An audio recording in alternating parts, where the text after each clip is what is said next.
Welcome to First Down Friday. I am Tyler Griever. He is Scott Reynolds. We will get you some St. Xtrinity during our 11 p.m. sports block. A little bit of a technical difficulty there, but we're lucky to have another local rivalry that is just as good. Scott, Boward making the trip over to Manuel tonight for another local showdown. And what a battle. This has been lopsided in recent years. The Crimsons coming into tonight with a 10-game winning streak over the Bruins. The last Ballard win over Manuel all the way back in 2012. Wow. Woo! Midway through the first quarter, still scoreless in this one. Elijah Creech would connect with Zeron Washburn on this long ball. He's gone, and the Crimson are up 7-0. Again, Manuel looking to score, but watch that! Stepping in the passing lane, the senior, Montel Campbell, had other plans, and he goes 97 yards back to the house. Took him a while to get there. No one close. Why do you got to imitate me when I'm running? That's not very nice. Ensuing drive, Manuel looking to take the lead back. Washburn drops a dime right into the arms of freshman Rashad High. Manuel up 14-7. Crimson looking to run away with it. The Bruin defense again would say otherwise. Connor Johnson with the leaping pick to keep the Bruins in it. Tied 35-35 in overtime, then 42-42 in overtime. They're still going. They're still going. It's insane. We should have that final for you, we hope. Well, yeah, we hope. They might minutes. go all night out there. All right, maybe the favorite in 6A. They got to stay home tonight. Mayo hosting Fern Creek. This is a rematch. The Bulldogs beat down the Tigers earlier in the year. Folks, that was not the case for a majority of this game. The Tigers came out swinging, got an onside kick on the opening kickoff. Caleb Passmore buys time so he can pass more. A strike to Landon Edwards to make it 7-0 Fern Creek. Mayo trying to answer. You can answer anything when you got Max Gainey. That is a ridiculous catch to stay on his feet on fourth down and score. We are tied at 7 apiece, but back comes Fern Creek. Michael Malone's got a hole, makes a nice cut, finds his way in. The Tigers are ahead 14-7. But man, Shemai Gates really started taking this game over. Breaking free, nice cut to the outside to score. Mayo ends up taking control and winning it 34-14. And how about the defending state champs in 6A? Bullitt East going up to Cincinnati playing Ryle. Early on, Bullitt East already down 14-0, but, well, here come the Chargers. Jack Zorneman finds Trenton Baker at the goal line, just short of the end zone.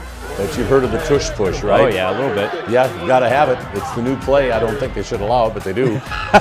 Bullitt East charge, rush up to the line. Zorneman gets into the end zone. 14-7 now. That's pretty clever. I like that. Yeah, Ryle looking to add to the lead, but this guy has been a quarterback's worst nightmare his whole career. Isaiah Hare with the sack. He breaks the school sacks record, but tonight belonged to Ryle. Logan Verax throws to Jacob Savage. Whoop.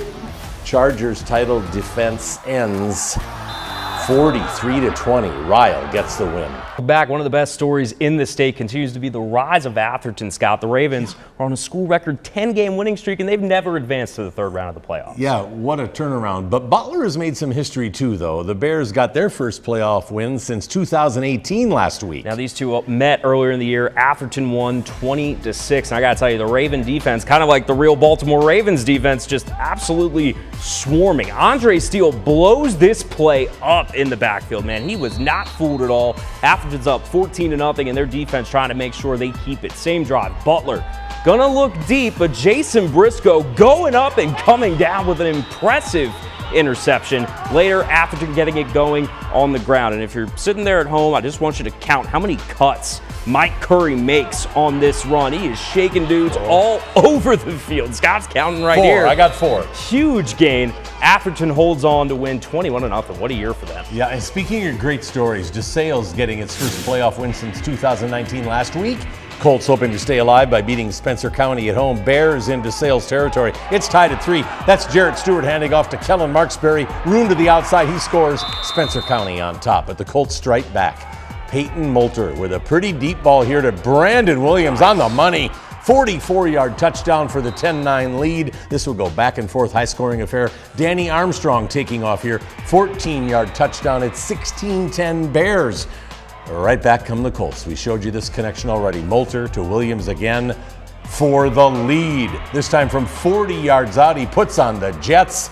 But DeSales' season ends in a tough one, 42-37. Let's move to 3A now. Christian Academy hoping to keep rolling towards a title repeat. A rematch with E-Town tonight. The Centurions won 55-7 in October. E-Town in their own end zone. You never want to be there. Trey Durbin gets tackled by Connor Hodge. That's a safety. That might be the first safety we've shown all year. Cal's up 2-0. Christian Academy with the ball now. Jeffrey Vazana with 28 yards left to go, and he gets every bit of them to make it 9-0 Cal. E-Town trying to claw back. They throw it out to Durbin. Nice one-handed grab. He gets 11 yards, and with 27 yards left to get there, Grayson Hayner, he's looking, and he, wow, takes off and scores. That's a heck of a run. Cal still up 16-8. They would win this one handily, 50-8.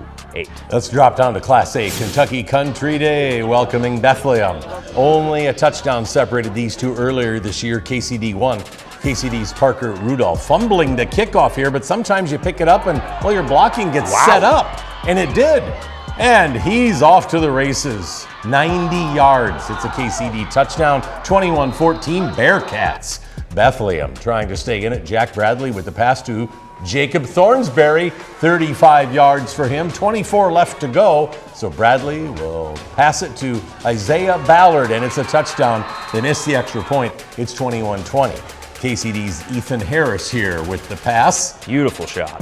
Oh, that is pretty. He finds Cameron Edwards. 52-yard score. KCD up 28-20. They win it 42-20. Let's get over to Indiana. Providence has been dominant this year. The Pioneers 12-0, looking to go to semi-state with a win at Indianapolis Lutheran late in the first half. Providence going deep, but that is going to be picked off. This was a rough night offensively for the Pioneers. They could not get anything going, and they end up dropping this one 14-7. Their perfect season ends, but still a heck of a year for Providence. They have a good program building out there.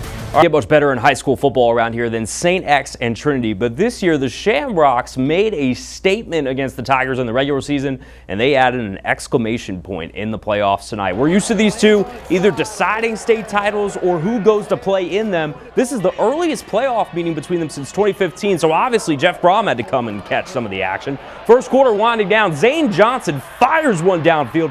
What a catch by Jeremiah Lynn. That's a 30-yard gain. Next play, Clint Sansbury muscling his way in for the score, and he's not done by a long shot. Rocks up 7-0. Trinity gets it back here. They're knocking on the door, and the freshman quarterback delivers again. Sansbury making a great grab, gaining 24 yards, and followed it up with a score to make it 14-0. First half was just all Trinity. The entire game was all Trinity. How about the flea flicker and a beauty of a ball from Johnson to Lynn for 41 yards. Next play, you thought they were out of tricks, huh? Well, hate to spoil it for you. Lucas Sasser on the reverse. He scores to make it 28-0. Sansbury led the way. The Rocks win 38-14 to knock off the Tigers. If you come to watch us practice, you'll hear me say one thing as we whistle out and get ready to start. Let's get better today. And that's the goal, and that's what we tried to do. We just take it week by week. We come to work every day with our work hats on, and we just keep our head down and grind. We don't listen to the outside noise. We just stay to ourselves, and we just do us.